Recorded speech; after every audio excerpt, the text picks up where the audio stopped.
nila hindi nila maisip na Diyos yung kasama nila.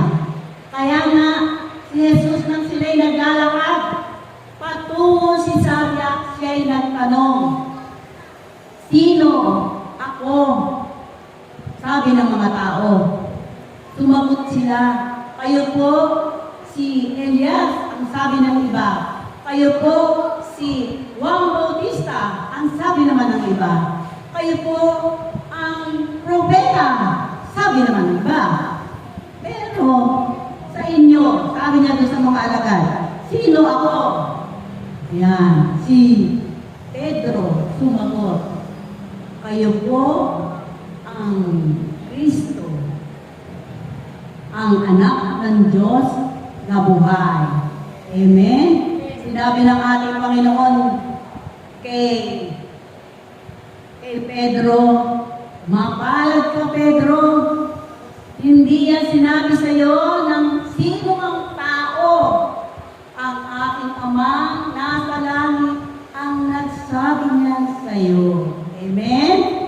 Ang Diyos Ama ang nagsabi sa kanya na si Jesus ang Kristo.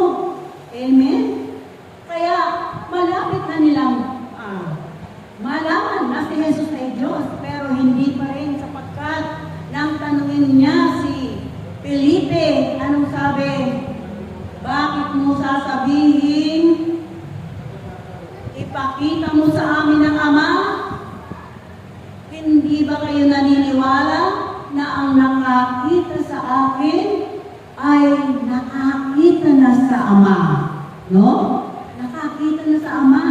Sapagkat si Jesus ang larawan ng Diyos na hindi nakikita. Sabi niya, "Hindi ba kayo naniniwala na ako'y suma sa Ama at ang Ama'y suma sa akin? Ako at ang Ama ay iisa." Kung ayaw niyong maniwala, sabi ng ating Panginoon sa kanyang mga alagad, "Tignan na lang ninyo ang aking mga gawa." No? Ano ba yung gawa ng ating Panginoon? Himala at kababalaghan na hindi kayang gawin ng tao. Ang nga ginawa ni Jesus, Diyos lang ang makakagawa niyon. No?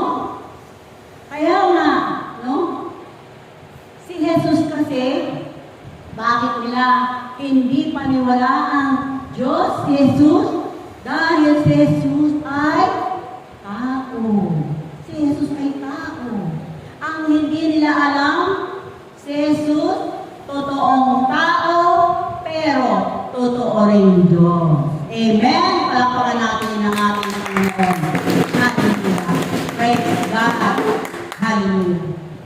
Kaya nga, si Jesus kasi, kaya hindi nila mapaniwala ang Diyos dahil inukumpara nila si Jesus kay Moses. No? Si Moses, iniligtas niya yung mga Israelita sa pagka-alipin sa Ehipto.